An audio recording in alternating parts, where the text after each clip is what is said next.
வணக்கம் நேயர்களே, உணவு அமிர்தம் நிகழ்ச்சிக்கு உங்களை வரவேற்கிறோம். இந்த வாரம் முழுக்கவே நம்ம பச்சை காய் உணவுகள் பற்றி பார்த்துட்டு வந்துட்டு இருக்கோம். ஸோ இன்னைக்கு என்ன காய் பற்றி பார்க்க போகிறோம், என்ன டிஷ் செஞ்சு பார்க்க போகிறோம், டாக்டர்கிட்ட கேட்டு தெரிஞ்சுக்கலாம் வாங்க. டாக்டர், இன்னைக்கு என்ன காய் செஞ்சு பார்க்க போகிறோம்? ஏன்னா தினம்தோறும் இந்த வாரம் முழுக்கவே நம்ம வந்து பச்சையாக எடுத்துக்கக்கூடிய உணவு வகைகள் பார்த்துட்டு இருக்கோம். ஸோ இன்னைக்கு என்ன காய் நம்ம பச்சையாக எடுத்துக்க போகிறோம்? பாகக்காய், அதுதான் பச்சையாக எனக்கு எடுக்க போகிறோம். மிதிப்பாகல் அப்படின்னு சொன்னீங்க டாக்டர். மிதிப்பாகல் அப்படின்னு யோசிக்கும் போதே சமைச்சாலே ரொம்ப கசக்குமே, அதவே நிறைய பேர் சாப்பிட மாட்டாங்க. எப்படி நம்ம பச்சையா எடுத்துக்க போறோம் அப்படின்னு ஒரு கேள்வி வருது. நிச்சயமா சுவையா இருக்கும், நம்ம வந்து செஞ்சு முடிச்ச பிறகு சுவையா இருக்கும் அப்படிங்கிறது மாத்திரம் இல்லாமல் கசப்பா இருந்தாலும் இதை வந்து பயன்படுத்தி ஆகணும் அப்படிங்கிறதுல அதை நம்ம வலியுறுத்தி சொல்ல போகிறோம்.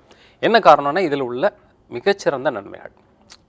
இன்னைக்கு நம்ம செஞ்சு காட்டக்கூடிய இந்த மிதிப்பாகல் பச்சை காய் கூட்டு இருக்கு இல்லையா, இதில் ஏராளமான நன்மைகள் இருக்குது. அப்படிங்கிறதுனால இது முதல்ல சாப்பிட்டு பழகணும் மக்கள் அப்படிங்கிறது. அதாவது கசப்புத்தன்மை நம்ம வந்து எப்போதுமே உணவு அப்படின்னாச்சுன்னா சுவையானதானதாக இருக்கதா தான் அமையணும். ஒரு விருந்துன்னு எடுத்துட்டோம்னா முழுமையாக அதில் பார்த்திங்கன்னா இனிப்பு உணவுகள், அவங்களுக்கு சுவையான நல்ல வறுத்த உணவுகள் அதில் மாத்திரமே சாப்பிட்டு பழகிட்டாங்க. நாம் எல்லா சுவையும் கலந்தது தான் ஒரு மிகச்சிறந்த ஒரு உணவாக இருக்கும். பச்சைக்காய் கசப்பான ஒரு பொருள் அப்படிங்கிறதுனால இதை சாப்பிடாம விட்டு இதனுடைய நன்மைகள் எல்லாம் நமக்கு கிடைக்காம உடல் ஊட்டம் குறைஞ்சு நிறைய பேர் ஒரு 80-100 பேரை கேட்டோம்னா 80 பேர் நான் பாகக்காய் சாப்பிடாதவங்களாக தான் இருக்கிறாங்க. 20 பேர் நான் விரும்பி சாப்பிட்றேன்னு சொல்கிறாங்க. மீதி 80 பேர் பார்த்தீங்கன்னா சாப்பிட்றதே இல்லை. அதனால் என்ன கேடுகள் உடம்புக்கு வருது அப்படிங்கிறதெல்லாம் நாம் வந்து இந்த நன்மைகளை பார்த்துட்டோன்னா அவங்க நிச்சயமாக சாப்பிட வைக்கணும் அப்படிங்கிறதுக்காக தான் இதை சாப்பிட்றோம். கசப்பாக இருந்தாலும் இது சாப்பிடணும். இதில் நம்ம குடம்புளி சாறு ஊற்ற போகிறோம். இதனுடைய இந்த சுவை வந்து அந்தளவு கசப்புலாம் தெரியாது, இருந்தாலும் லேஸ் கசப்பு இருக்க தான் செய்யும், இருந்தாலும் சாப்பிடணுங்கிறது தான் நம்மளுடைய அறிவுரை. மிதிப்பாகல் வச்சு எப்படி அந்த பச்சை காய் பச்சையாக நம்ம எப்படி அந்த கலவை கூட செய்ய போகிறோம் டாக்டர்? இது மிதிப்பாகலை நம்ம முழுமையாக நம்ம ஏற்கனவே சொன்ன மாதிரி இளம் சூடுள்ள ஒரு வெந்நீரில் இது கொஞ்ச நேரம் ஒரு 10 நிமிஷம் ஊற வைக்கணும். மஞ்சள் கல் உப்பு போட்டு ஊற வச்சு மேலே உள்ள அந்த இதெல்லாம் நீக்கிட்டு மெல்லிதாக கட் பண்ணிடுறோம். அப்புறம் சின்ன வெங்காயம் போட போகிறோம், குடம்புளி சாறு போட போகிறோம், உப்பு போட போகிறோம். இதெல்லாம் போட்டு நல்லா கலவையாக நம்ம கொஞ்சம் நேரம் மிளகுலாம் போட போகிறோம். போட்டு நல்லா ஊற வச்சிட்டோம் அப்படின்னாச்சுன்னா ஒரு 10 நிமிஷத்துலேருந்து அரை மணி நேரம் வரைக்கும் கூட ஊற வைக்கலாம். ஊறின பிறகு இதை எடுத்து சாப்பிட ஆரம்பித்தோம் அப்படின்னாச்சுன்னா மிகவும் சுவை உள்ளதாக தான் இருக்கும். முதல்ல கசப்பு தெரிஞ்சாலும் கூட அந்த சுவை பழகிட்டதுன்னா அந்த கசப்பே ஒரு சுவை உள்ள கசப்பாக மாறிடும் அவங்களுக்கு. இப்போ நம்ம இந்த தினம்தோறும் நம்ம பச்சை காய்களை வந்து எடுத்துக்கிறது நம்ம பார்த்துட்டு இருக்கோம். அது வந்து வேற ஏதாவது உணவோட சேர்த்து எடுத்துக்கலாமா, இது மட்டும் தனியாகவே ஒரு லஞ்சாவோ இல்லைன்னா மார்னிங் டிஃபனாவோ எடுத்துக்கலாமா டாக்டர்? இது இப்போ நம்ம காட்டக்கூடிய 5 உணவு ரொம்ப சிறந்த கேள்வி. இந்த 5 பச்சைக்காய் உணவும் தனியாக ஒரு வேளையே சாப்பிடலாம். இப்போ காலை உணவாவோ மத்தியான உணவாவோ சாப்பிடலாம், இரவு வேண்டாம். இந்த பச்சைக்காய் உணவுகள் பொறுத்த வரைக்கும் 12:30 மணிக்குள்ளே அவங்க சாப்பிட்டாங்கன்னா மிகச்சிறந்த முழுமையான ஊட்டம் கிடைக்கும். 12:30 மணி மேலே தாண்டும் போது செரிமானத்தன்மை குறையும். பொதுவாகவே சூரியன் உதிக்கிறதுலேருந்து 6லேருந்து 7 மணி நேரம் வரைக்கும் செரிமானம் சிறப்பாக இருக்கும். அதுக்குள்ளே பச்சையான உணவுகள் எல்லாத்தையும் நம்ம சாப்பிட்டுட்டோம் அப்படின்னாச்சுன்னா இந்த பச்சை காய்களினுடைய 100% இன்றைக்கி செய்து காட்டக்கூடிய உணவுகள், மற்ற 5 நாளுக்குள்ளும் செஞ்சு காட்டக்கூடிய உணவுகள் எல்லாமே 12:30 மணிலேருந்து 1 மணிக்குள்ளாக நம்ம சாப்பிட்றணும் அப்படிங்கிறது தான் நம்ம அறிவுரை. இது வாரத்துக்கு ஒரு வாட்டி அப்படி எடுத்துக்கிட்டா போதுமா டாக்டர்? மிதிப்பாகல் அப்படிங்கிறதுனால கசப்புக்கும் எல்லாம் யோசிப்பாங்க. ஸோ வாரத்துக்கு ஒரு வாட்டி கண்டிப்பாக நிச்சயமாக வாரத்துக்கு ஒரு நாள் எடுத்தாலே இதனுடைய பலன்கள் வந்து வாரம் முழுவதுமே கிடைக்கும். பச்சைக்காய் உணவுகள் வந்து ஒரு நாளைக்கு ஒரு தடவை, அது நம்ம ஏற்கனவே முதல்ல சொன்ன மாதிரி 3ல் 1 பங்கு சாப்பிடணும் அப்படிங்கிறதுனால இது மாறி மாறி ஒரு காலையும் மதியமும் சாப்பிட்டு வரும்போது வாரத்தில் ஒரு நாள் இந்த பச்சைக்காய் உணவு சாப்பிட்டாலே போதுமானது. நிச்சயமா டாக்டர், நிறைய விஷயம் சொல்லியிருக்கீங்க. நான் அதை இப்போ எப்படி செய்யறதுங்கிறத பார்த்துட்டு வந்துடுறேன். சரி. ஸோ நேர்களே, இன்னைக்கு மிதிப்பாகல் சின்ன வெங்காயம் கூட்டு எப்படி செய்யலான்னு பார்க்கலாம் வாங்க. இந்த வாரம் முழுக்கவே நம்ம பச்சை காய்களை எப்படி அப்படியே எடுத்துக்கிறது போன்ற ரெசிபிஸ் தான் பார்த்துட்டு வந்துட்டுருக்கோம். இது டாக்டர் நம்மகிட்ட ஷேர் பண்ணிக்கிட்டாரு. இதோட பெனிஃபிட்ஸ்லாம் என்னன்னு நம்ம தெரிஞ்சுக்கிட்டோம். ஸோ இன்றைக்கி நம்ம பார்க்க போகிறது என்னன்னு பார்த்தீங்கன்னா மிதிப்பாகல் பச்சை காய் கலவை பார்க்க போகிறோம். மிதிப்பாகல் அப்படின்னு எடுத்துக்கிட்டாலே நம்ம குக் பண்ணி சாப்பிடவே ரொம்ப ரொம்ப கஷ்டப்படுவோம். பாவக்காய் ரொம்ப கசக்கும், நமக்கு எல்லாருக்குமே தெரியும். ஆனால் இன்றைக்கி பார்த்தீங்கன்னா ரொம்ப ரொம்ப சிம்பிளான, அதே சமயம் கொஞ்சம் டேஸ்டியான ரெசிபி தான் இது. நீங்கள் ரொம்ப கஷ்டப்பட வேண்டியதே இல்லை, ரொம்ப சிம்பிளானது. இதுக்கு தேவையான பொருட்கள் என்னென்னா மிதிப்பாகல் சின்ன சின்னதாக கட் பண்ணி வச்சுருக்கோம், சின்ன வெங்காயம், தேங்காய் துருவியது, குடம்புளி ஊற வச்சுருக்கோம், அதோட சாறு தான் நம்ம இதில் யூஸ் பண்ண போகிறோம். அதுக்கடுத்து தான் மிளகு, கொஞ்சமாக கல்லுப்பு. ஸோ நம்ம நிகழ்ச்சியை புதுசாக பார்க்குறவங்களுக்கு மிதிப்பாகல் அப்படின்னா என்னென்னு தெரியாது இல்லையா, அவங்களுக்காக நான் ஒரு முறை சொல்லிக்கிறேன். மிதிப்பாகலுங்கிறது வேறு எதுவுமே இல்லை, சின்னதாக இருக்க பாவக்காய் இருக்கிறதுலே பொடிசாக இருக்கும் இல்லையா, அதுதான் மிதிப்பாகல். ஸோ அதை நம்ம எடுத்துகிட்டு இன்றைக்கி சின்ன சின்னதாக பொடியாக கட் பண்ணி வச்சுருக்கோம். இதை வச்சு தான் நம்ம இன்றைக்கி பண்ண போகிறோம். ஸோ மிதிப்பாகல் பொடியாக கட் பண்ணி வச்சுருக்கதை ஆட் பண்ணிக்கிறேன்.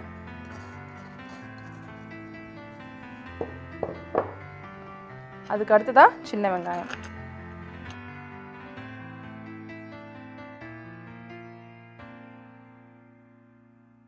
அடுத்ததாக தேங்காய் துருவல். என்னடா தேங்காய் ஆட் பண்ணுறாங்களே சாலடில், ரொம்ப ரொம்ப கொழுப்பு அப்படின்னு சொல்லுவாங்க எல்லாரும். ஆனால் அப்படிலாம் இல்லை. தேங்காய் எடுத்துக்கிறது மூலமா நிறைய ஹெல்த் பெனிஃபிட்ஸ் இருக்குது. நம்ம தொடர்ந்து நம்ம நிகழ்ச்சியில் டாக்டர் ஷேர் பண்ணிட்டு வந்துட்டுருக்காரு. தேங்காய் எடுத்துக்கிறது மூலிமா எந்தளவுக்கு ஹார்ட் பலமாகுன்ற விஷயம்லாம் நம்மக்கிட்ட ஏற்கனவே சொல்லியிருக்காரு. எல்லாத்தையும் ஆட் பண்ணியாச்சு. இப்போ நான் குடம்புளியை ஸ்மாஷ் பண்ணிக்கிறேன். இதுக்கப்புறமா என்ன பண்ண போகிறோம்னா மிளகையும் கல்லுப்பையும் சேர்த்து பொடிச்சிட்டு அதை ஆட் பண்ணிக்க போகிறோம். அதுக்கப்புறம் தான் நம்ம குடம்புளி சாறை விட போகிறோம் தேவையான அளவுக்கு. மிளகும் உப்பையும் ஆட் பண்ணிக்கிறேன் பொடிக்கிறதுக்கு. கொஞ்சமாக போதும், நிறைய வேண்டாம். அதுக்கடுத்துதான் கொஞ்சமாக உப்பு. சாலட்க்கெலாம் நிறைய உப்பு போட வேண்டியது இருக்காது, கொஞ்சமாக சேர்த்தா போதும்.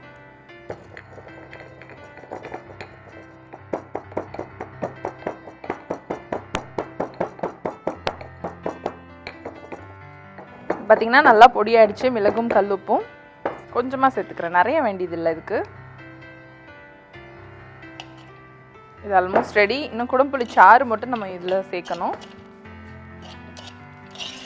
மொத்தமாக ஒரேடியாக குடம்புளி சாறை சேர்க்காம நமக்கு தேவையான அளவுக்கு அப்படியே கொஞ்சம் கொஞ்சமாக விட்டு சேர்த்துக்கலாம்.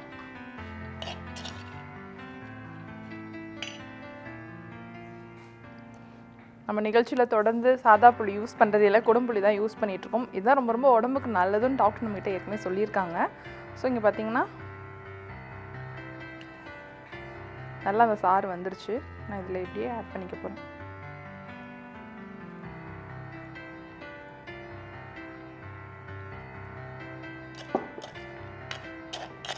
ஸோ ரெடி ஆகிடுச்சு. குடம்புளியோட சாறு அந்த கலர்லாம் சேர்ந்து இன்னும் சின்ன வெங்காயம்லாம் இன்னும் நல்ல டார்க் கலருக்கு மாறிடுச்சு சேர்த்த உடனே. இதெல்லாம் ரெடி ஆகிடுச்சு, எல்லாமே சேர்த்தாச்சு. மிதிப்பாகல் பார்த்திங்கன்னா பொடியாக நறுக்கி வச்சுருக்கனால நிறைய இருக்க மாதிரி நமக்கு தெரியல, சாதாரணமான ஒரு சாலட் மாதிரி தான் இருக்குது. ஸோ மிதிப்பாகல் பச்சை காய் கலவை ரெடி ஆகிடுச்சு. ரொம்ப ரொம்ப சிம்பிளான டிஷ், அதே சமயம் ரொம்ப ரொம்ப ஹெல்த்தியானது. பச்சை காய்கறி அப்படின்னும் போதே மிதிப்பாகல் நம்ம சேர்க்கவே மாட்டோம். ரொம்ப ரேராக தான் நம்ம சாப்பாட்டில் சேர்த்துக்கிறதே, வேக வச்சு செய்கிறதே ரொம்ப ரொம்ப கம்மி. ஆனால் இந்த மாதிரி நம்ம பச்சையாக எடுத்துக்கிறது மூலமா நிறைய அதோட ஹெல்த் பெனிஃபிட்ஸ் அப்படியே நமக்கு கிடைக்கும். ஸோ இன்றைக்கி இது ரொம்ப ரொம்ப சிம்பிளான டிஷ் ட்ரை பண்ணி பார்த்தோம். நீங்களும் மறக்காமல் உங்கள் வீட்டில் ட்ரை பண்ணி பாருங்கள். இப்போ சத்யா வழங்கும் பரிசு பகுதிக்கு நம்ம போகலாம். 2 இன்ட்ரெஸ்டிங்கான கொஷின்ஸ் நாங்கள் எடுத்து வச்சுருக்கோம். அதுக்கான பதிலை டாக்டர்கிட்ட கேட்டு தெரிஞ்சுக்கலாம் வாங்க. மிதிப்பாகல் சின்ன வெங்காயம் கூட்டு எப்படி செய்கிறதுங்கிறத இப்போ நம்ம பார்த்தோம். இப்போ நம்ம சத்யா வழங்கக்கூடிய பரிசு பகுதிக்கு வந்தாச்சு. 2 கொஷின்ஸ் நான் எடுத்து வச்சுருக்கேன். டாக்டர்கிட்ட அதுக்கான பதில்கள் கேட்டு போயிடலாம். ஸோ டாக்டர் 2 இன்ட்ரெஸ்டிங்கான கொஷின்ஸ் இது. என்னென்னு பார்த்தீங்கன்னா, முதலாவதாக லக்ஷ்மணன் பெங்களூர்லேருந்து எழுதியிருக்காரு. கார்பனேட்டட் ட்ரிங்க்ஸ் இருக்கு இல்லையா, கூல் ட்ரிங்க்ஸ், இதெல்லாம் நான் குடிச்சதுமே எனக்கு வந்து விக்கல் நிறைய வருது, எதனால் வருது அப்படின்னு கேட்டிருக்காரு. விக்கல் வர்றதுக்கான காரணம்னு நம்ம பார்த்தோம்னா உதர விதானம்னு இருக்குது, டயஃப்ரம்னு சொல்லுவாங்க. அந்த வயிற்றறையும் மார்பு அறையும் பிரிக்கக்கூடிய ஒரு சவ்வு மாதிரியான ஒரு உறுப்பு. அதுக்கு அதை கட்டுப்படுத்தக்கூடிய நரம்பு மண்டலம் உண்டு, வேகஸ் நர்வஸ் சிஸ்டம்னு பேர். அந்த வேகஸ் நர்வ்லேருந்து ஒரு சின்ன ஒரு கிளை நரம்பு விதான நரம்புன்னு பேர். அது ஃப்ரெனிக் நர்வுன்னு சொல்லுவாங்க. அந்த ஃப்ரெனிக் நர்வு தூண்டுதல்னால தான் விக்கல்ங்கிறது வருது. நிறைய காரணங்கள் இருந்தாலும் இது உருவாதுக்கான காரணம் அது. இந்த செயற்கை குளிர்பானங்கள், அதில் இருக்கக்கூடிய வேதிப்பொருட்கள் எல்லாமே இந்த ஃப்ரெனிக் நர்வை தூண்டுதல் ஏற்படுத்தும் போது அந்த வேதி வினைனால் வரக்கூடிய அந்த விக்கல் தான் அதுக்கான காரணம். வேற ஏதாவது பிரச்சனை மூலமா இந்த மாதிரி விக்கல்லாம் வருது அப்படின்னு எடுத்துக்கலாமா, இல்லைன்னா இது டைரக்டாவே இதுல அந்த கூல்ட்ரிங்க் குடிக்கிறது மூலமா தான் ரிலேட் ஆயிருக்கு நம்ம எடுத்துக்கலாமா டாக்டர்? எல்லாருக்கும் வரல, ஒரு குறிப்பிட்ட ஆளுக்கு வருது அப்படிங்கிற மாதிரி நீங்க கேட்கறத எடுத்துக்கலாம். குறிப்பா இவருக்கு இதனால வந்திருக்கு அப்படின்னாச்சுன்னா, இவருக்கு ஒருவேளை ரொம்ப நாள் பட வயிற்று புண்ணு இருக்கலாம், அல்லது புண்ணு தான் இருக்கணும்னு அவசியம் இல்லை.